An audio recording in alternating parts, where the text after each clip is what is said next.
What is up, you guys? Tiana here. I just wanted to take a few minutes and walk you guys through how I'm setting up my deficit to start off 2024. So, my plan is to continue self-coaching this year. I've been super back and forth on it, but that's my plan as of right now. I definitely need to figure out like one or two people to consult with as I get closer to prep. But as you can see, I really have one, two, three, I have 4 solid months before I start like what I'm going to consider like prep. So I think I can still manage this part like totally on my own. I feel totally okay about that. So, you guys know the last time I competed was August 2021. So basically, we took the remainder of 2021, kind of did the recovery diet, got healthy, and then all of, wait, oh my gosh, I can't. I've been sick. My brain's a little slow. So the last time I competed, there we go, was August of 2022. So I took, September, October, November, December to get healthy, and then had this entire year, this whole year, to do primarily mass gaining. I did a couple little mini cuts. I cut a little bit for the photo shoot I did earlier this year, but it's just been a lot of time maintenance or surplus. And I've been hanging out for the last couple of months, like between 150 and 160, which is 160 is like 20 pounds above my stage weight. So we've definitely put in some time at a healthy body weight. So my plan, because I don't really want to drop 20 pounds all at once, honestly, it wouldn't be impossible, but one of my biggest weaknesses as a competitor is my waistline. And I'm convinced that after, like, once I get down to 150, my waist is a little bit tighter. So I think having like a tighter waist for a couple months before I really like dive into like the hard part of prep, I'm thinking will make everything look even better on stage. So that's kind of my thought process, part of it behind doing this like two-part prep situation. Um, so my goal for January and February is to get down from 160 where I am right now down. I want to see a few weigh-ins below 150 and at least 1 to 2 weeks averaging right around 150.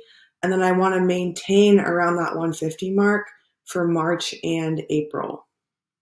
So because this is a shorter fat loss phase and because I have a good bit of body fat right now, I feel pretty good about being a little bit more aggressive. Like, I think I have the resources to tolerate a slightly more stressful fat loss phase, stressful in terms of like how aggressive it is. So I'm going to be pretty assertive with my deficit. So what I wanted to show you guys.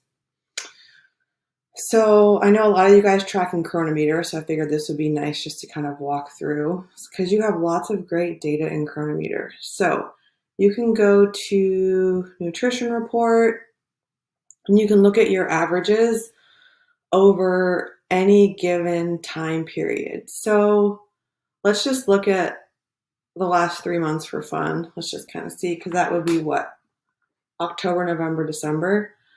So that time frame, I was averaging right around 2,900. You guys know I've been sick like the last 2 weeks. So what I really wanted to do is look at kind of like, well, let's just look at the last 8 weeks and see if, oh my gosh, I'm right in the same 2,900. Yeah, that's wild. If I take out these last 2 weeks, though, my guess is that things are going to be a little bit higher because I've been eating at least 2,400 calories a day. I kind of put that in there because that's what I was projecting my deficit to be. But that's definitely not 2,900. So let's see. Let's do custom range and let's look at.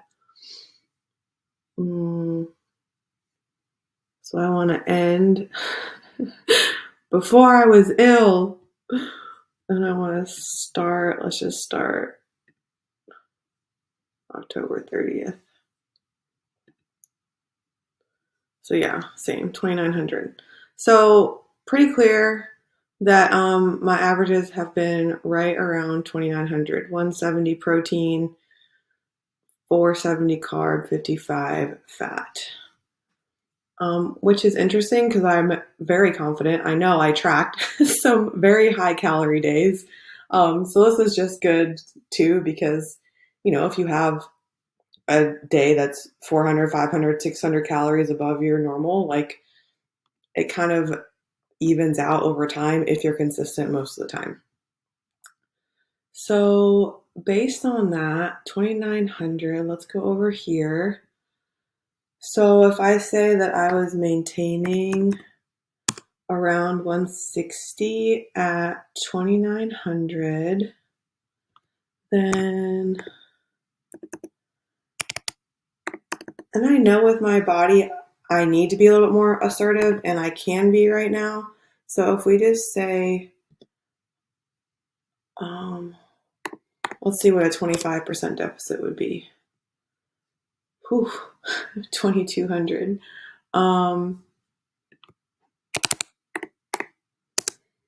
So 15% would put me closer to 2,400. So I think I'm probably going to do that and go ahead and bump my steps up a good bit because you guys, if you followed me, I like to walk a lot, but I have been really, really, really trying to not walk more than 12K steps a day because I wanted to be able to increase my steps when I started my fat loss. So what I'm thinking I'd like to do is do 24-ish hundred calories and give myself a 15K step target and kind of make that the start of my fat loss adventures. So that's what I'm going to do on the nutrition side of things. And then this was the final week of my glutes and delts mesocycle. The last 2 weeks were a shit show because I've been sick off and on, but I'm just moving on, honestly. I got in a few good training days this week, and I'm just going to go ahead and deload like I had planned starting next week. So my favorite deload method these days is doing a bunch of cardio and some IRM workouts. So that's what I'll do for 2 weeks. And then I'm going to run just the same glutes and delts mesocycle again, starting mid-January. I'll probably adjust a few of the exercises, change up just some different variations. And I just need to see how my recovery is because I want to keep in my backbending stuff 2 days a week. So I'd like to get my glutes and delts program was 6 days a week because I had it split up into a lot of shorter sessions, but I think I can get it down to 5. So what I'm envisioning is taking that program, condensing it down into 5 days a week, keeping my 2 times a week backbending in, and then running that for my sort of like strength training stuff. And then ideally 1 deload week toward the end of February. And if everything goes according to plan, I should be right around 150. So, so this is like exactly a 500 calorie deficit from where I am right now. So if we assume there's 3,500, oops, wrong way, Tiana. 3,500 calories and a pound of fat. Oh, it's 500 calories a day times 7. Look at that. So This means that I'm in basically a 3,500 calorie per week deficit. So I just took my daily deficit, 500, and multiplied it by 7 days in the week. So I'm in a 3,500 calorie a week deficit. So about 1 pound of fat, theoretically, weight loss per week, which is great. 1, 2, 3, 4, 5, 6, 7, 8, 9. So that should put me, you know, with everything else, right around 150 ish by the end of February. So that is my fat loss plan. Please let me know if you guys have questions. I hope some part of this was helpful. If you had questions about how to figure out what your deficit needs to be, or using some of those nutrition reports in Cronometer. And I will see you guys soon. Mwah!